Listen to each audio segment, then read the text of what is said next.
I a què ens referim amb polítiques feministes? Amb una frase, política feminista és allò que fem les dones sense demanar permís.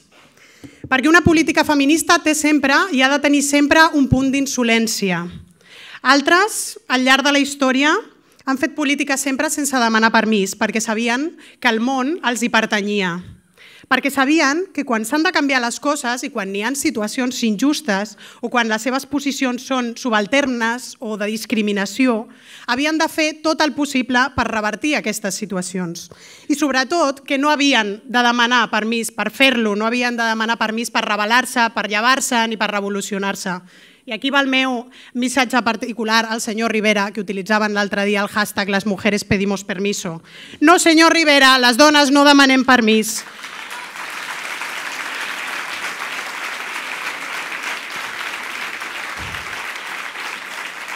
Les dones no demanem pas, bàsicament perquè ja tenim un pas ferm i convençut en aquesta lluita que és nostra i que és la lluita feminista, és la lluita per acabar amb les desigualtats per raó de sexe i de gènere. Una política feminista és aquella que no demana permís, és aquella que ara ens toca fer a nosaltres, amb insolència. Penso que, a més, per practicar aquesta insolència necessitem tenir a prop a les companyes feministes que ens fan sentir bé, a les companyes que admirem i que estimem, les necessitem molt a prop perquè no n'hi ha política sense afectes. Però també necessitem, i molt, aquelles insolents que ens han fet, que ens han precedit o que tenim lluny i que tanmateix són exemples per nosaltres i per pensar com ha de ser el nostre propi comportament insolent. Necessitem reconèixer les altres per reconèixer-nos a nosaltres mateixes. Necessitem generar i necessitem enfortir aquests referents per enfortir-nos a nosaltres mateixes. I necessitem el nostre propi ideari, aquestes referents, aquestes lideresses insolents, com aquell, ens recordaven, aquell personatge amb el que vam créixer, o almenys jo vaig créixer, la Pippi Landström, que era la insolència encarnada en nena. Jo crec que aquesta va ser la primera que a mi em va dir sí que es pot ser nena, sí que es pot ser pirata.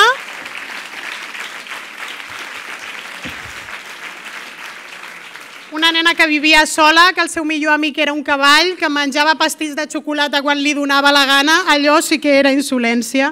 I ho feia sent només una nena, amb les dificultats. Jo crec que aquella va ser la que ens va dir per primera vegada que sí que es podia. Però vam créixer, clar, i ara necessitem altres referents, tot i que no oblidarem ni oblidem a la Pippi Landström. Ara tenim altres personalitats insolents que ens guien en el camí, com la Emma Goldman, que ja ens va advertir que la llibertat no descendiria al poble, sinó que hauria de ser el poble qui s'alcés amb la llibertat. Com la Victòria Santa Cruz, que ens va mostrar com passar de la vergonya a l'orgull quan li va cridar negra al seu Perú natal. Negra era, sí, i ens ho deia, negra era, i no de color, perquè el seu color era el negre. Com la Sojourner Truth, que l'altre dia ens citava la Mar García, tenim a la Mar, que és una insolent i una valenta, perquè en tot comportament insolent també hi ha d'haver sempre un punt de valentia, que ens fa fortes. Qui no se'n recorda d'una altra norma insolent al Congrés, defensant molt atrevida el dret a l'habitatge? Gràcies a Ada Colau has fet possible molts somnis de la meva generació, de la nostra generació.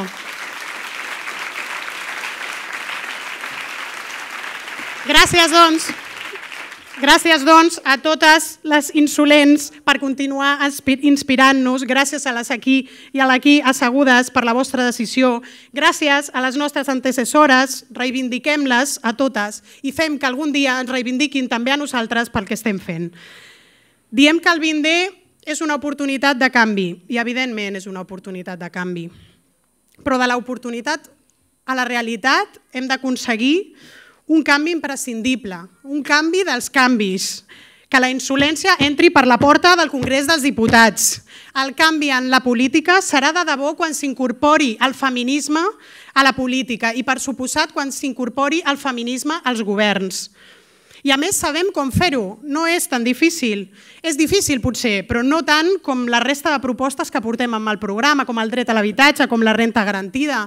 Portem al programa moltes dificultats, sí, són difícils d'implementar i sí, n'hi ha moltes resistències a implementar-les, però no és impossible i ja ho estem fent. A dia d'avui tenim a l'Ajuntament de Barcelona una regidoria de feminismes, companyes.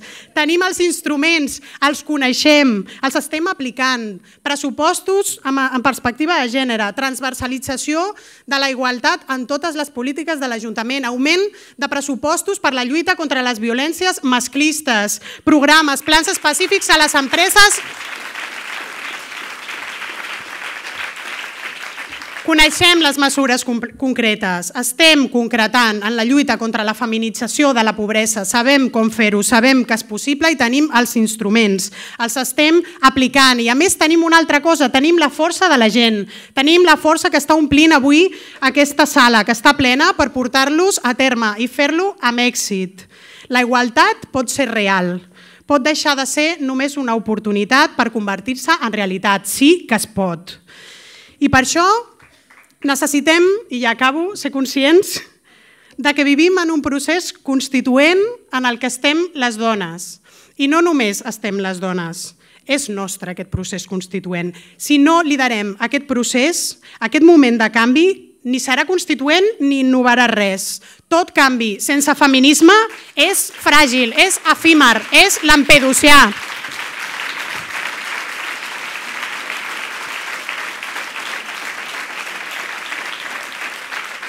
Un canvi sense feminisme serà una il·lusió curta que en uns anys haurà deixat a tothom indiferent i això no és el que volem. Estem amb la batalla justament per això.